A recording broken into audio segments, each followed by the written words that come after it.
A'udhu billahi minash shaitanir rajeem. Bismillahir Rahmanir Rahim. Walhamdulillahi Rabbil Alameen. Wassalatu wassalam ashrafil mursaleen Sayyidina wa mawlana Muhammad al-Mustafa sallallahu alayhi wa sallam. Bimadadakum wa nazarikum Sayyidi ya Rasul Kareem ya Habib al-Azim. Madad ya Sayyidi ya Sultan ya Shaykh Mawlana Faiz Daghestani, Sayyid Shaykh Muhammad Nazim Haqqani, Sultan al-Qulubina Mawlana Shaykh Sham Kabani, Mawlana Shaykh Naqshband Waisi al-Bukhari. Bimadadakum wa nazarikum. InshaAllah, always a reminder for myself, A'udhu billahi minash shaitanir rajeem. Bismillahir Rahmanir Rahim. Ati'ullah, ati'ur Rasul wa ulul amri minkum.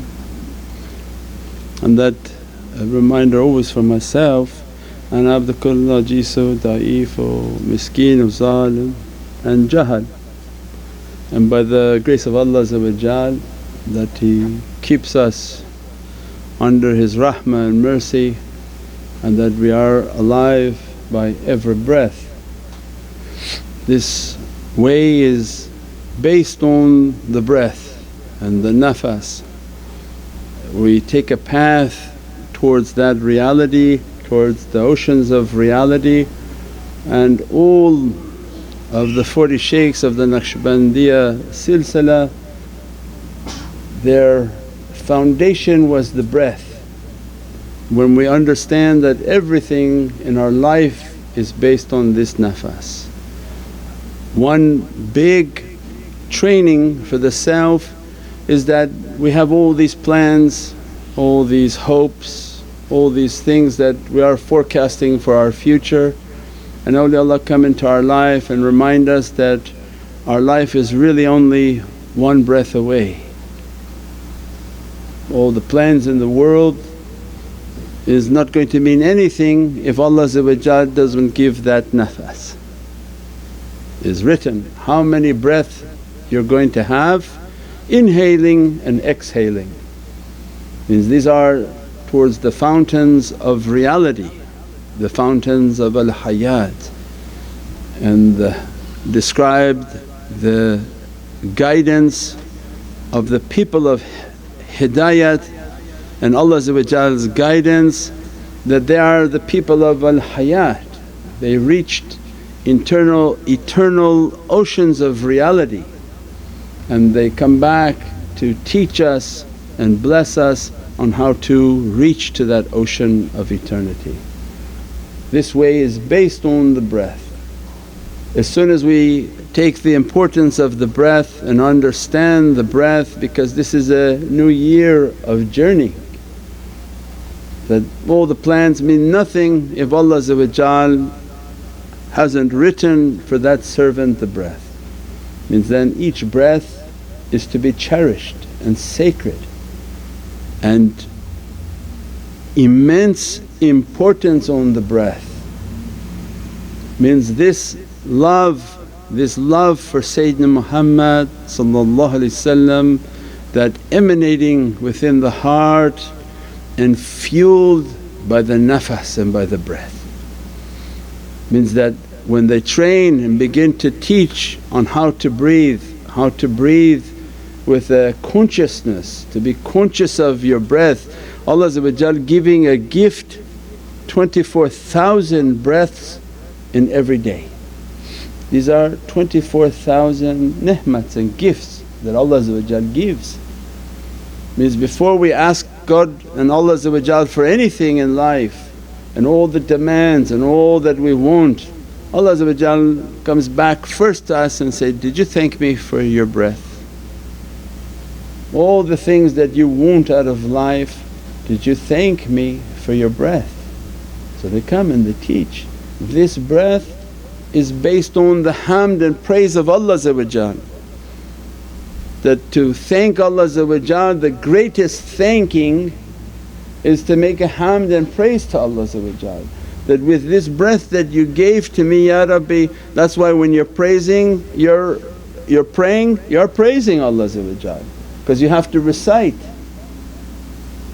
When you sit by yourself and you're doing zikr, you have to recite these recitations, these praisings.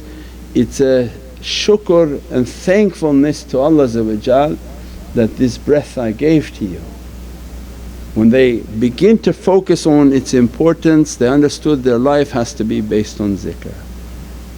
As soon as they sit and make their tafakkur, the shaykhs teach them, you have to be a person of tafakkur, you have to be a person of contemplation. That you have to try to, I want to improve day by day, am I today better ya Rabbi than yesterday? And only through contemplation can you be better. If you do not sit and take a hisab and take an accounting at night, you'll keep repeating the same errors every day. And then we are not becoming better people and the breath is not unlocking its power. There's a gift that Allah gave of an immense reality that when they breathe they unlock what Allah wants is that their soul, your soul is a power from Divinely Presence. The fuel for that soul is your breath. When Allah opens their ability to breathe, everything that they take in of qudrah, everything and every atom in the nucleus of every atom has Hu inside of it. Has the Hu inside the nucleus, which is the qudrah and the power of that nucleus. Means that everything around us of its atomic reality, every molecule, every atom, its center has Hu. Its center has the power and the qudrah of Allah. And when they begin to train in the importance of their breath, the importance of their character, Ya Rabbi, that I'm making my hisab, I'm trying to go over what I did wrong for that day, I write it, not just I say it to myself and then tomorrow I repeat it, then the next day I repeat it and every day I repeat it. Because they said, you know the definition of insanity? They do the same thing over and over and they're expecting a different result. Then you're categorized as insane, insane in the membrane, got no brain. Yahya taught me that song because that's a modern rap song. So he said, Shaykh knows these rap songs. So you want to leave the station of insanity to sane and to ihsan. So they give a test in the mental hospital, they put a room and a sink, they clog the sink, they turn the water and they flood the room through that sink. The water overflows the sink, begins to come down onto the floor and they have a mop and one by one the patients line up, they say, okay who's ready to go home? It's okay, I go first, I go first. It's okay, go into the room and resolve the issue. And everyone comes in, takes their mop and begin mopping. Because they're majnoon, they just keep mopping. The water's going everywhere, they just splash the water this side, they splash the water that side. It's okay, you're not ready yet, go back in please, go back in. The one who's ready, he realized that he looks at a situation and says, what's the problem of this room? Because they want me to resolve a problem. So immediately before I can mop anything, where's the source of the water coming from? Then they go to the sink, they look, hey there seems to be a rag clogging this, let me take this out. They resolve the problem, then they address the issue of the water on the floor. So stop the source of this leak and this difficulty so that your mopping has a benefit. That's the muhasabah. If every day you're just mopping, means you're still insane, you're in the hospital because all your life you're just mopping. Our life is to resolve the issue, to take the hisab at night. Ya Rabbi, what is this? Every day I'm going into the same problem. As soon as you sit at night and tafakkur, make contemplation, put the Qur'an, put a nice clean area that's not dirty, not computers, not anything around it, your sajada, your prayer carpet is there, your perfumes, your bukhur is there.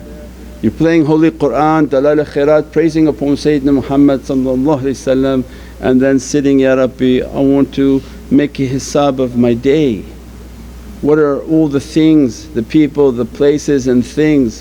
What did I do? Who did I harm? Who did I agitate? Who did I aggravate? What did I do wrong for that day? Don't take the hisab of what you're great and how good you are, but take the things of what we did wrong and try to honestly find all the wrong issues. And then we write all those wrong issues and then say, Ya Rabbi, I need to correct that. That please give me a power tomorrow to address that issue so that I won't do that again and I won't keep repeating every day the same issue, same issue. If we don't write it and we don't identify it, shaitan makes us to be heedless and forget. And every night we remember, by morning we forget. And then again in the same trap, in the same trap. So then awliyaullah come into our life and they teach us, no, write down every night what you're doing wrong, who are you affecting, who you talked bad with, how you acted bad. All of the characteristics that we know is not pleasing, cheated, stealed, you prayed too fast, you missed certain prayers, write all these hisab. And identify the sickness. The sickest one is the one who doesn't know he's sick, because that's super sick, most dangerous. The healthy one is the one who knows he's sick. So, no, I know I'm sick, I know I have problems, I know I have bad characteristics, and they spend all night long crying on how to fix it. Ya Rabbi, I don't want to live all my life in hypocrisy. I don't want to be a hypocrite. I don't want to have an appearance towards people and they think, oh, I must be pious, I must be good, but I'm a hypocrite and I have all my bad characteristics. So it means that they're not perfect but they're striving for perfection. At least they're struggling and trying to identify what's wrong. It's not that you're going to walk on water, this is not a class of people who walk on water, but these are the people who are walking through these dirty streets of dunya and say, Ya Rabbi, with everything that's coming upon me, all the desires that are distracting me, and every night crying, Ya Rabbi, take them away, take these bad characteristics away. And awliyaullah come, Mawlana Shaykh teaching that you can't imagine Allah's rahmah. When Allah finds sincerity in the servant and begin to inspire the servant, when you call upon RijalAllah, these no-mind people from a different aqeedah, they don't understand. Worshipness is for Allah, but when Allah وَكُونُوا مَا صَادِقِينَ ittaqullah wa kunu ma sadiqeen, have a consciousness and keep the company of truthful servants. Not physical company, Allah is not physical. When Allah gives isharat, it's not for physical world only. وَكُونُوا مَا صَادِقِينَ, keep the company of the sadiqs. Not only physical, Allah is not physical, Allah has no time. So it means then you be taught by your shaykhs, Madad ya budala nujaba nuqaba awtad akhyar ya qawthun aghithna. Call upon Allah's RijalAllah. When you're sitting and making tafakkur, Ya Rabbi, I want to keep the company of those whom you're pleased with, Nabiyeen, Siddiqeen, Shuhada'i wa Saliheen. Within the Nabiyeen they come ask for Prophet Ya Sayyidi Ya Rasul Kareem Ya Habibul Azim unzur halana washfa'na. Prophet has a whole tribe and category of helpers of the budala, nujaba, nuqaba, awtad, akhyar, qawth. All of these awliyaullah that Allah gave their souls different specialties. They say when you have an inner desire that you cannot control, you call upon nuqaba, ya nuqaba, ya awliyaullah, that what Allah gave of you, of your qudrah, of your power, put your nazar upon me. Their responsibility is their firasal, their nazar, their light go into the soul, go deep into the heart where all the bad desires are emanating and making that servant, controlling that servant to bring out a bad amal. There's a desire and a push of an energy inside deep that pushes until the physical buttons are moved and they perform a bad amal. Allah gave them a power, gave their soul a reality that as soon as you make madad, and even if you don't make madad, they have a responsibility to clean. But what's more powerful than to make the madad and say, Ya Rabbi, from those whom you give your gifts and no one can even imagine what their gifts are, let them come and their nazar be upon me, that they can reach into my soul and pull out bad desires, that their firasat begin to dress upon my heart, dress upon my soul. Means so many tools that Allah gave to Ummat Muhammad of these realities, and all shaitan wants is to block it and stop it from people. It has a power and they don't want anyone to reach to those powers, but they know the reality. So when they take a hisab and they take an accounting, they use the tools. They ask, Ya Rabbi, I want to be with the sadiqeen, I want to be with siddiqeen, I want to be with nabiyeen, I want to be with saliheen. And then when I'm praying I say, Salaamu alayka ayyuhan nabi wa ibadullahi saliheen, they're all there. I don't see them, but Allah made me to say it in my salah. So as soon as you take an accounting of yourself and sit and begin to identify all my sicknesses, the first stage is to identify the sickness and then say, now I want to address these sicknesses. And then I write again tomorrow and I can identify that these keep reoccurring, this specific issue keeps reoccurring. As it reoccurs, then I am calling upon the awliya, I'm calling all of them. I don't have to need to know which one handles what, because everyone's going to come up afterwards, shaykh, give me the names of which shaykh handles what. No, just budala, nujaba, nuqaba, awtadul akhyar. They know their job and they know who's responsible, and they know they're responsible to Allah because they're going to answer to Allah that when they called, how come you didn't come? They're not the people who like in dunya, it's impossible. Merely call upon the servants of Allah and their soul is responsible to come. And then it means you're really struggling against all the bad characteristics. You're trying to take all those bad desires down and to bring goodness out, and then they begin to train you that when you're breathing, breathe in this zikr, that sit and contemplate that your whole life of this fountain of light and this fountain of love, this fountain of hayat is based on that breath. As soon as you begin to breathe and feel the qudrah coming in with your breath and say, Ya Rabbi, I want to take from your oceans of power, let me to breathe this energy in, and all my bad characteristics I'm exhaling them out. So I breathe in an energy and I exhale all my bad characteristics. And they said the stronger and the better you become at that breath, you begin to add your zikr to it. So once you're comfortable breathing and exhaling, breathing in, then you add the Zikr of Hu.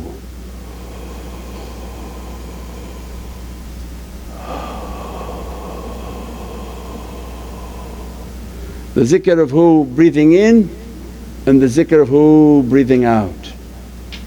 Zikr of Hu breathing in and the Zikr of Hu breathing out.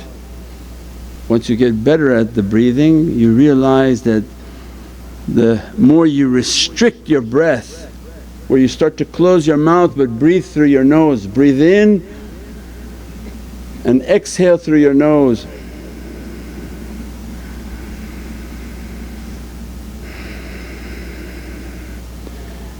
This energy that Allah will begin to open for the servant become like a fire.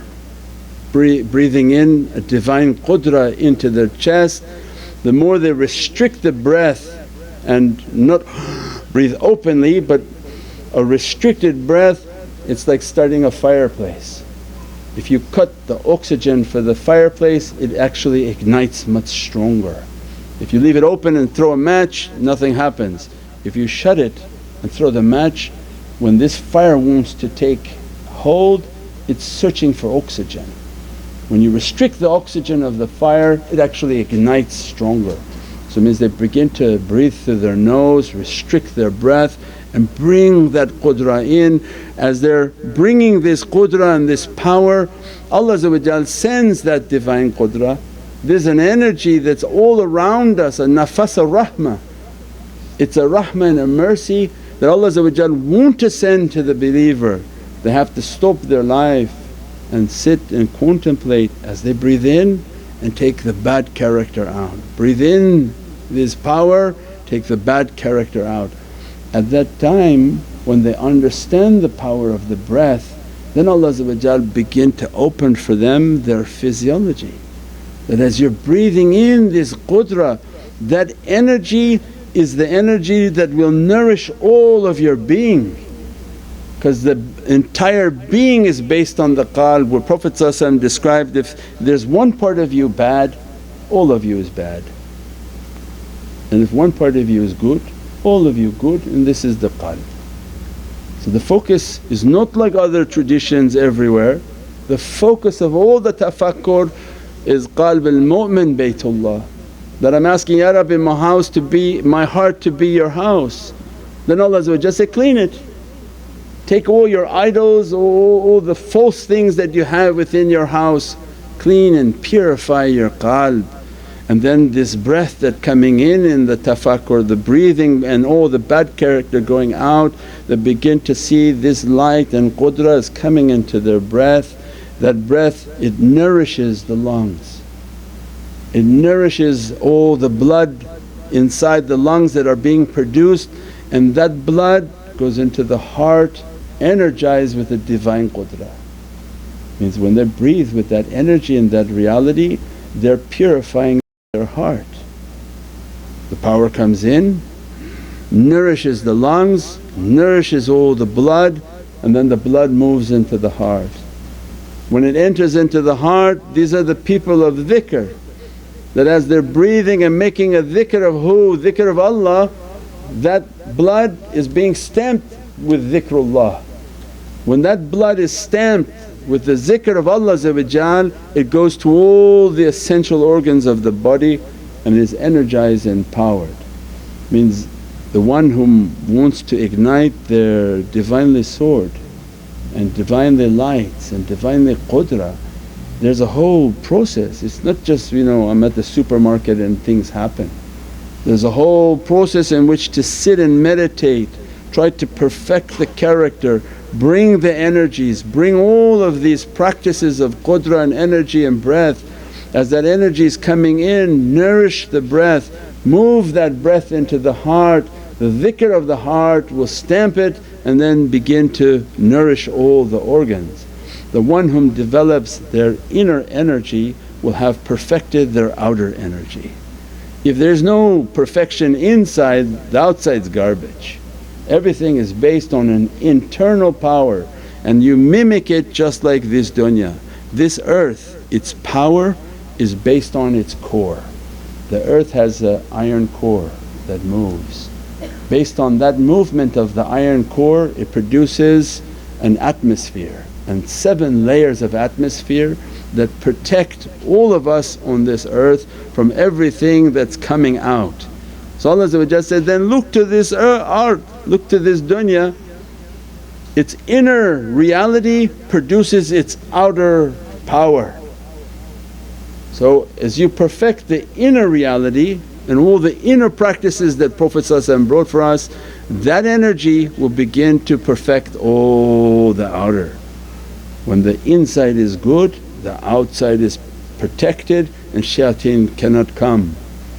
But if the inside is not being activated, every shaitan is attacking that person relentlessly all over them. We pray that Allah inspire more and more understanding how to build the inner reality, the inner qudrah, so that the outer form will be protected. Subhana rabbika rabbil izzati amma yasifoon wa salaamun al mursaleen walhamdulillahi rabbil alameen. Bi hurmati Muhammad al Mustafa wa bi siri Surat al Fatiha.